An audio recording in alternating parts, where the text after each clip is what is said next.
नोएडा के झुंडपुरा गांव के युवा इंजीनियर रामवीर तंवर ने सिर्फ 5 सालों में अपने सपने को हकीकत में बदल दिया।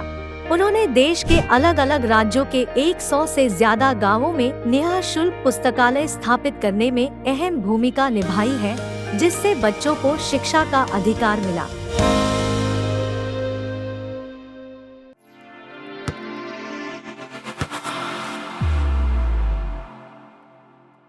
बहुत बहुत नमस्कार। मैं अभिजीत सिंह आपका स्वागत करता हूँ हमारे इस नए वीडियो में। आज हमारे साथ मौजूद हैं रामवीर तंवर जी। इसके पहले मैं सर के बारे में कुछ बताऊँ, मैं चाहूँगा सर अपना इंट्रोडक्शन एक बार आप सभी को दें। बहुत बहुत नमस्कार आपका।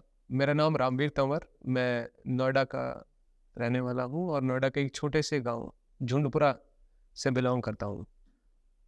पेशे से मैं एक डिज़ाइन इंजीनियर हूँ ऑटोमोबाइल सेक्टर में, और पिछले 6 साल से मैं एक सोशल वर्क कर रहा हूँ, जिसमें हमारा उद्देश्य है हर गांव एक पुस्तकालय। हमारी टीम का नाम है ग्राम पुस्तकालय, और हमारा मिशन है देश के जितने भी गांव हैं उन तक ये मैसेज पहुँचे कि गांव में पुस्तकालय की कितनी ज़्यादा अहमियत है। गांव के लोग इस बात को समझें कि पुस्तकालय अगर गांव में होगा तो गांव के बच्चों को कोई भी परेशानी नहीं होगी, गांव के बच्चे वहीं पढ़ सकेंगे। इसी मुहिम को लेकर हम आगे बढ़े हुए हैं और प्रयास कर रहे हैं कि ज़्यादा से ज़्यादा गाँव तक हम पहुँच पाएँ।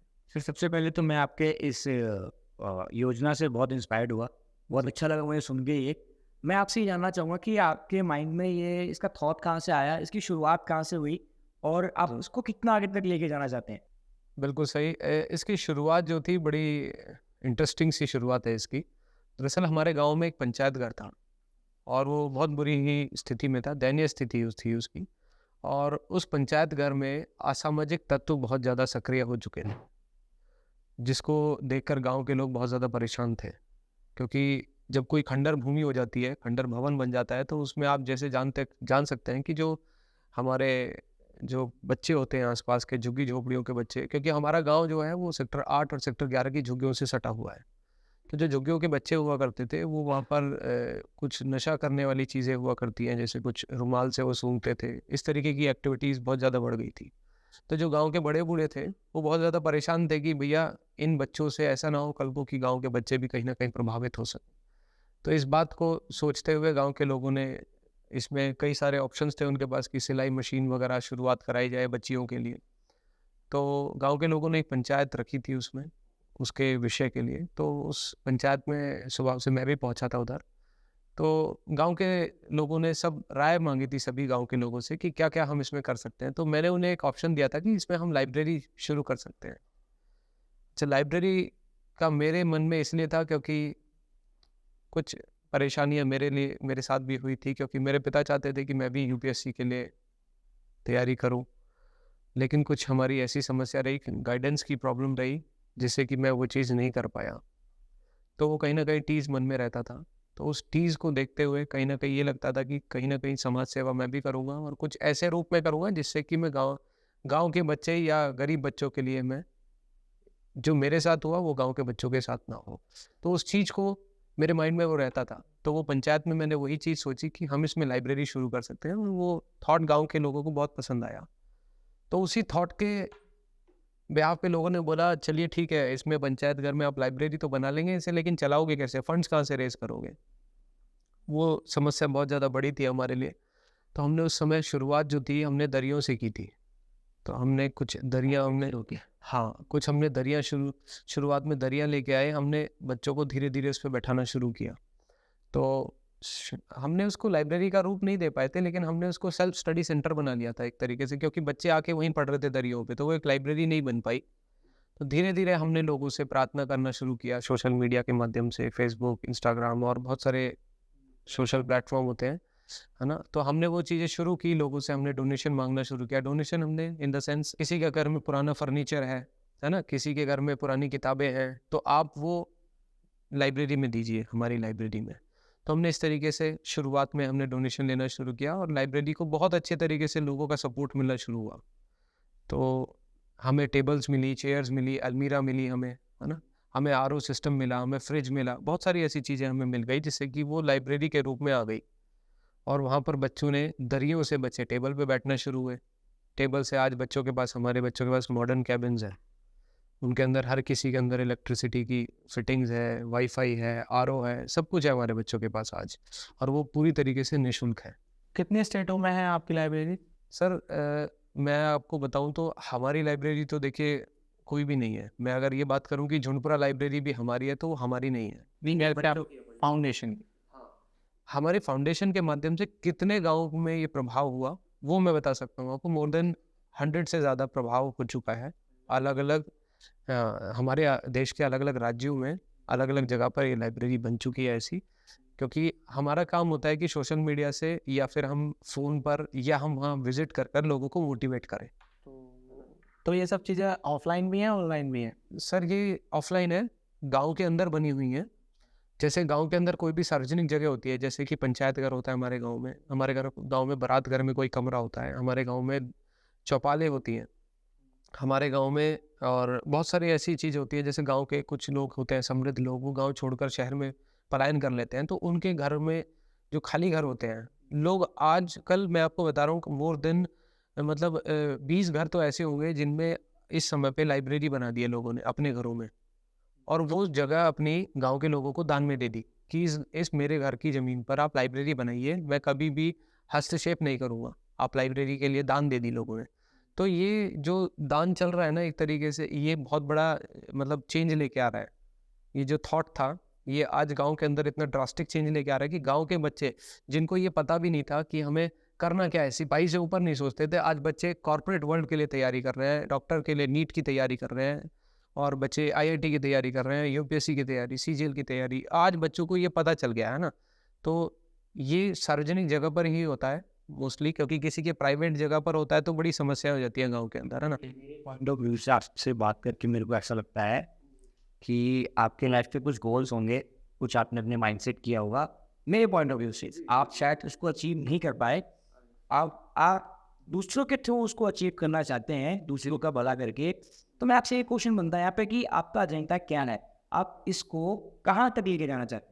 हाँ, मैं आपको बताना चाहता हूँ कि इसमें जब शुरुआत में हमने अपने गांव की लाइब्रेरी बना ली थी, तो ये बहुत अच्छे तरीके से रन हो रही थी। ये मैं आपको बात बता रहा हूँ पिछले 4 साल पहले की बात, क्योंकि 1.5 से 2 साल लगे थे हमें अपनी लाइब्रेरी को एक ऐसी मॉडल लाइब्रेरी बनाने के लिए जिसको लोग फॉलो करें।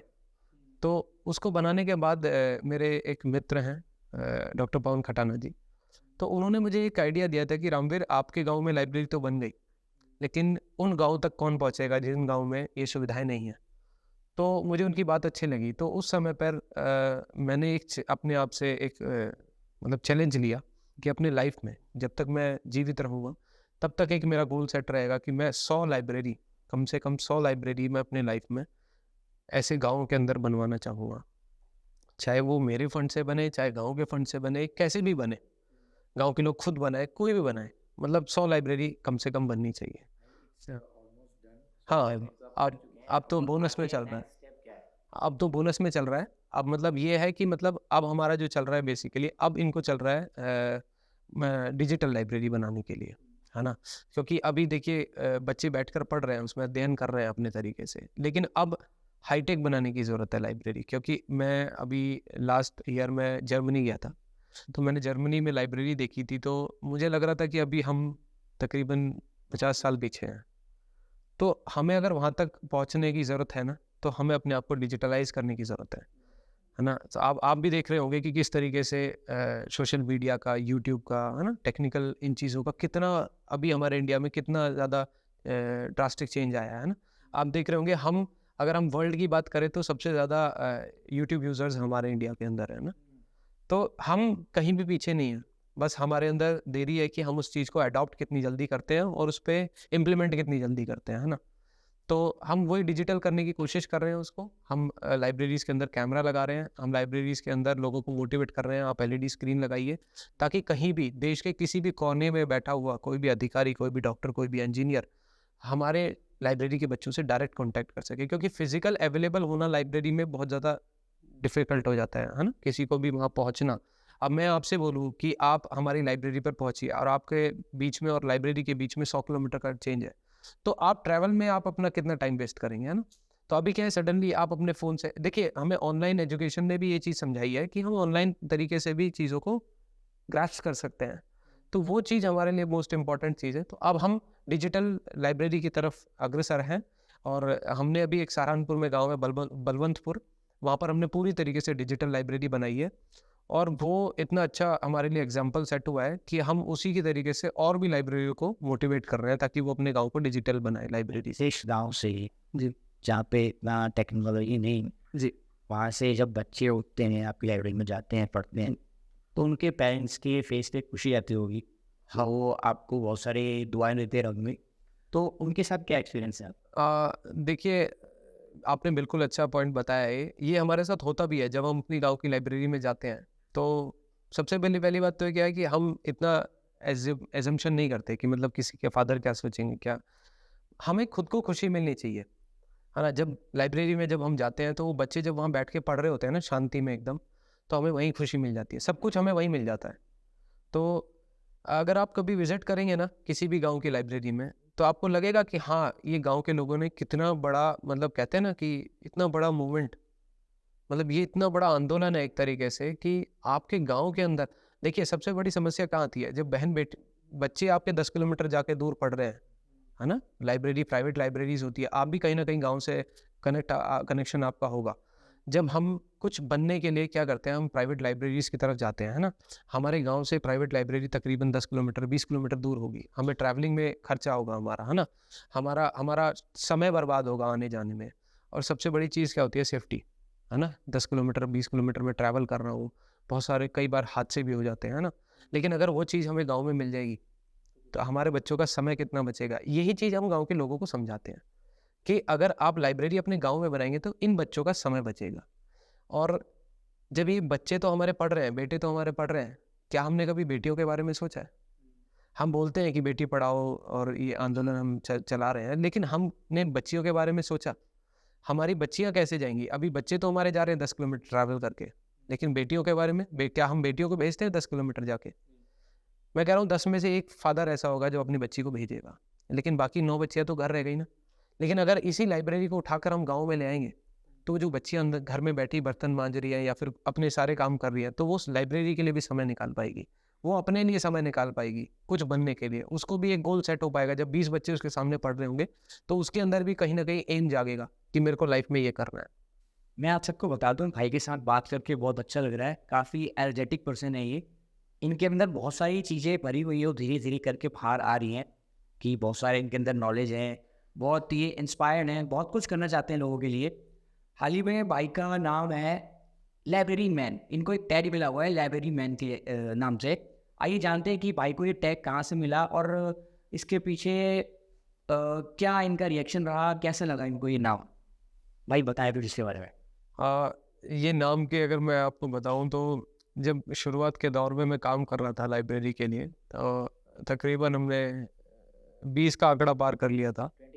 हाँ, तो मैं सोशल मीडिया पे बहुत ज़्यादा एक्टिव था। लोगों को ये टॉपिक जो था ना वो बड़ा नया था।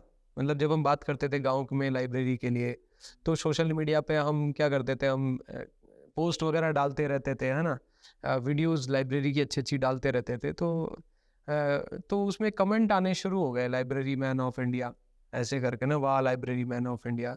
तो बस तभी से ये शुरुआत हो गई, लोगों ने ना उसी तो हाँ, क्योंकि ये रामवीर तंवर है तो लाइब्रेरी की बात कर रहा है, तो उन्होंने वो लाइब्रेरी मैन ही मेरा नाम शुरू कर दिया मेरे को बोलना। तो वहीं से ही लोगों के प्यार से ही मुझे ये नाम मिला। ज़्यादातर लोग आपको लाइब्रेरी मैन के नाम से ही जानते होंगे। हाँ, लाइब्रेरी मैन एक्चुअली मेरे जैसे सेम नाम राशि है, वो पॉन्ड मैन है, पॉन्ड मैन ऑफ इंडिया। और ऐसे ही मुझे लोगों ने फिर लाइब्रेरी मैन ऑफ इंडिया नाम। तो जो आपकी टीम मेंबर्स हो कैसे वर्क करती है अलग अलग स्टेट्स में आके, और क्या क्या क्राइटेरिया होता है उस स्टेट में आके लाइब्रेरी खोलने का? हाँ, हमारा बेसिकली क्या है, मतलब एक ग्राम पुस्तकालय नाम से हमारी टीम है, और जिस एनजीओ से हम काम करते हैं उस एनजीओ का नाम है युवा भारत। युवा भारत जी। तो हमारी टीम के अंदर काफ़ी लोग हैं, बहुत सारे एक्टिव लोग हैं।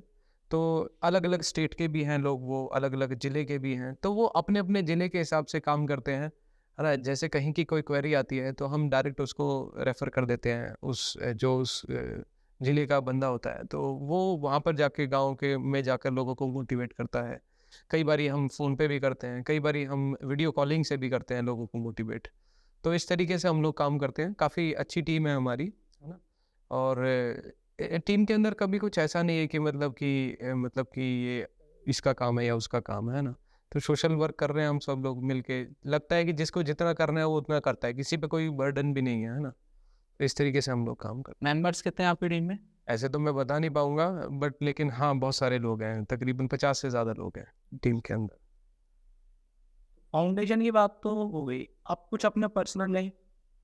अब पर्सनल लाइफ तो खैर मैं एक शादीशुदा आदमी हूँ, मेरी 3 बेटियां हैं और 16 साल पहले मेरी शादी हो चुकी थी। 16 साल पहले लगते नहीं हो। अभी कल ही मेरी बेटी का बर्थडे था, आपकी 14th क्या होगी? बर्थडे। मेरी 36 ईयर है। तो हमारे समाज में थोड़ा पहले शादी हो जाती है ना, तो तकरीबन 20 साल का था मैं, तो तब मेरी मैरिज हुई थी। भाई एक और मोटा आंकड़ा बताओगे कि आपकी किस किस स्टेट्स में आपकी लाइब्रेरीज हैं, ताकि हमारे जो व्यूअर्स देख रहे हैं उससे हाँ, इसमें जो मैक्सिमम जो लाइब्रेरी बनी है, मतलब वो यूपी के स्टेट में बनी है, मतलब यूपी स्टेट में बनी है। अगर मैं बात करूँ तो नोएडा हो गया, गाज़ियाबाद हो गया, है ना, बागपत, बड़ौत और मेरठ, मुजफ्फरनगर, इस क्षेत्र में ज़्यादा लाइब्रेरी बनी है। और क्योंकि यहाँ के लोग ज़्यादा टच में रहते हैं, तो यहाँ के लोगों ने उस चीज़ को बहुत जल्दी से ग्रास्प किया। और अगर इसके अलावा मैं यूपी के अलावा बात करूँ तो वो दिल्ली के कुछ गाँव में बन चुकी है लाइब्रेरी, गिटौरनी की बात करूँ और सबापुर है, बहुत सारे गाँव हैं ऐसे लाइब्रेरी के। और अगर मैं फिर बात करूँ हरियाणा में, तो हरियाणा में भी कई गाँव में बन चुकी है, राजस्थान के कई गाँव में बन चुकी है। अच्छा, आपको गवर्नमेंट की तरफ से कोई सपोर्ट है?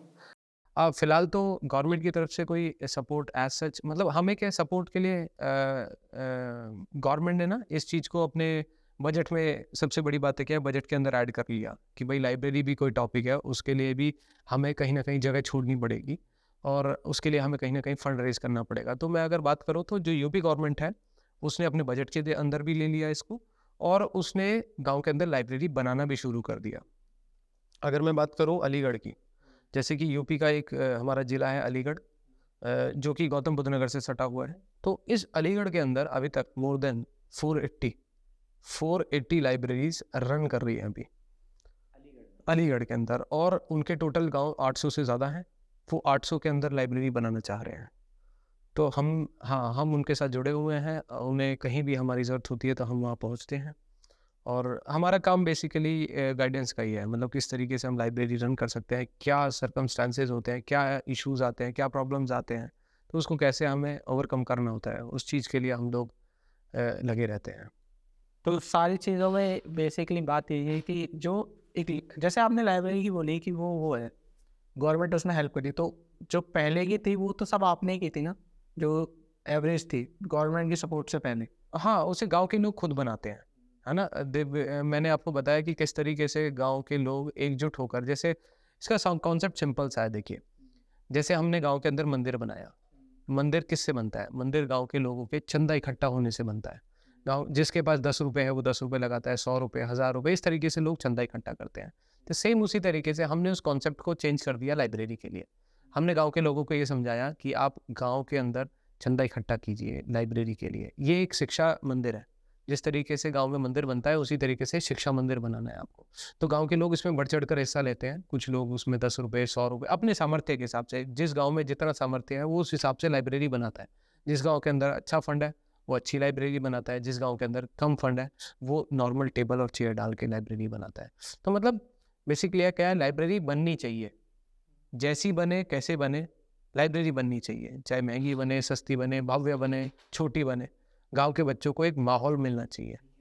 बनी रही है जी। आपके मन में पर्सनली ऐसा क्या है कि आपको ये लाइब्रेरी वाला जो कॉन्सेप्ट है इसको कहाँ तक लेके आना है कि हाँ अब मैंने अपना जो सोचा था, मेरा जो एम था, एम्बिशन था, उसको मैंने अचीव कर लिया है? जो आपके 100 लाइब्रेरी का जो गोल था वो तो आपने अब पूरा कर लिया, अब उसके आगे क्या करना है आपको, वो कुछ प्लान? हाँ, मतलब 100 का टारगेट था मेरा। वैसे मैंने लाइफ में ही 100 का टारगेट लिया था।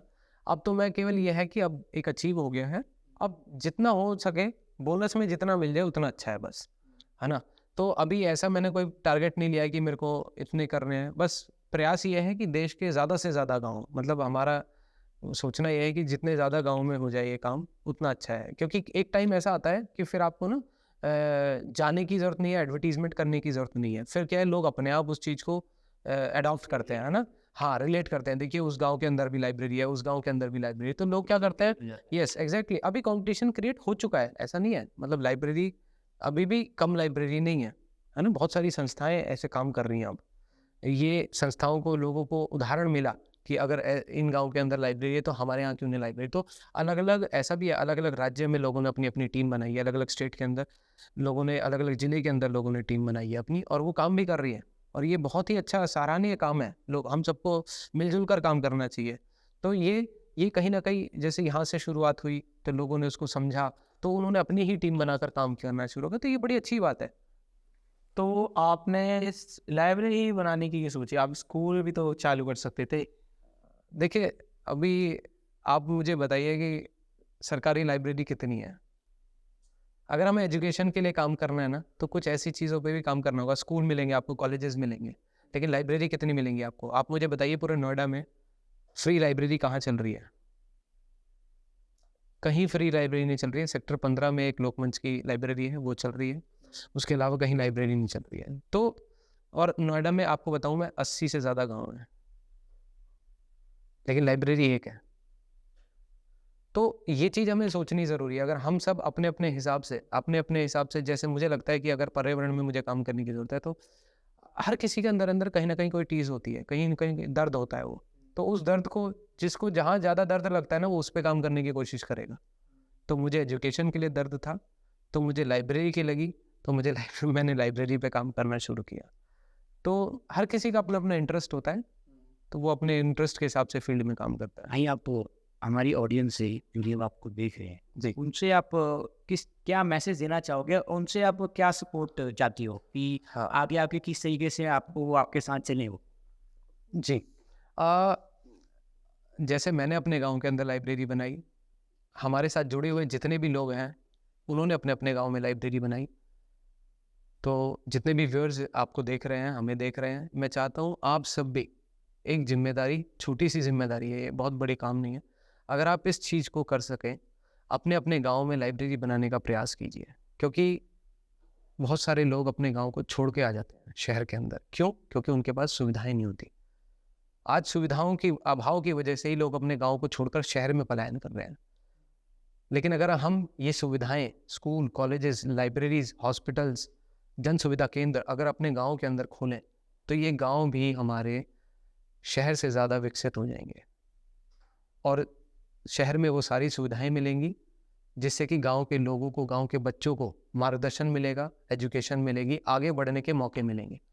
तो आपसे इतनी ही विनती है, आप अपने गांव में पुस्तकालय बनाने के लिए प्रयास कीजिए, कोशिश कीजिए। आप अपने गांव के प्रधान से बात कर सकते हैं, आप अपने गांव के प्रमुख से बात कर सकते हैं, आप अपने जो क्षेत्र के सरपंच हैं आप उनसे बात कर सकते हैं कि हमें कोई सार्वजनिक जगह दीजिए।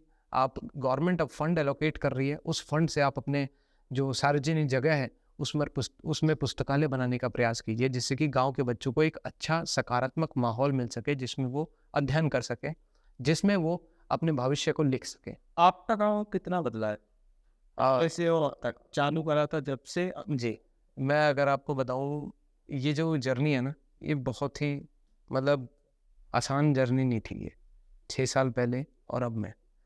तो जब हमने शुरुआत की थी तो एक खंडर भवन था जिसके अंदर बच्चे नशा किया करते थे, झुग्गी झोपड़ी पे। उसको बदलने में इतनी मेहनत लगी हमें कि जो 1 साल थे शुरुआत के, वो ऐसे थे कि कभी ताला टूट जाता था लाइब्रेरी का, कभी उसका बोर्ड खराब, फाड़ दिया करते थे बच्चे लाइब्रेरी का। हमने पेंट से लिखना शुरू किया तो बच्चे उसमें पेंट फेंक के चले गए उसे मिटाने के लिए। कैमरे हमने लगाए, उसके बाद कैमरे तोड़ के चले गए बच्चे। तो आसान तो नहीं था, बहुत कठिन था उसमें, उस जगह को खाली मतलब बच्चों से लेने में, साफ़ सफाई कराने में, पूरा ख़राब था। उसको रेनोवेट कराया हमने गांव के लोगों से, सभी गांव के भाइयों से चंदा इकट्ठा कर कर। तो आसान तो नहीं था, बच्चे दरियों पे बैठा करते थे। धीरे धीरे हमने पैसे जोड़कर उसमें टेबल बनाए, टेबल पे बैठने बच्चे शुरू हुए। फिर हमने दोबारा से गांव के लोग, सभी लोगों से चंदा इकट्ठा किया। अब हमने उसमें बहुत अच्छे कैबिन बना दिए। शुरुआत में बच्चे उसमें केवल 5-6 बच्चे ही आया करते थे पढ़ने वाले, लेकिन उसमें अब हमारी लाइब्रेरी में 65 की सीटिंग है। धीरे धीरे हर साल तरक्की हुई है, ऐसा नहीं है कि एक साथ हो गया ये। हर साल बच्चे धीरे धीरे बढ़ना शुरू हुए। कुछ बच्चे 5 थे, उसे धीरे धीरे 10 हुए, फिर वो 15 हुए, फिर रिज़ल्ट आना शुरू हुआ। जब रिज़ल्ट आना शुरू हुआ, बच्चे हमारे सीजीएल क्रैक कर गए, तो और ज़्यादा बच्चे बढ़ने शुरू हो गए। धीरे धीरे बच्चे हमारे, कुछ बच्चे यूपी पुलिस में भी लगे हैं, दिल्ली पुलिस में भी लगे हैं। हमारे बच्चे जो गवर्नमेंट इंजीनियरिंग कॉलेजेस में थे, आज हमारे बच्चे बहुत अच्छी अच्छी इंफोसिस जैसी कंपनियों में बहुत अच्छी डेजिग्नेशन पे बैठे हुए हैं। लाइब्रेरी से निकले हुए बच्चे, जो झुग्गी के बच्चे थे, जिनके घर में झुग्गी, एक छोटी सी झुग्गी थी, 10 बाय 10 की झुग्गी का बच्चा अगर आज इंफोसिस में एक अच्छे पैकेज पे बैठा है, तो ये इसको छोटा नहीं कह सकते हम, ये बहुत बड़ा चेंज है। अगर हम उस बच्चे से बात करेंगे ना, तो वो बच्चा बताएगा कि ये जर्नी मेरी कैसी रही। तो चेंज तो बहुत आ गया है। और 65 की सीटिंग आज हमारी लाइब्रेरी की है, लेकिन 100 से ज़्यादा बच्चे हैं हमारी लाइब्रेरी में, बैठने की भी जगह नहीं रहती हमारे पास।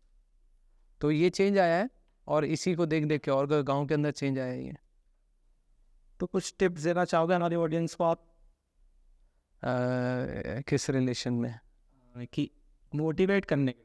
हाँ, मतलब देखिए,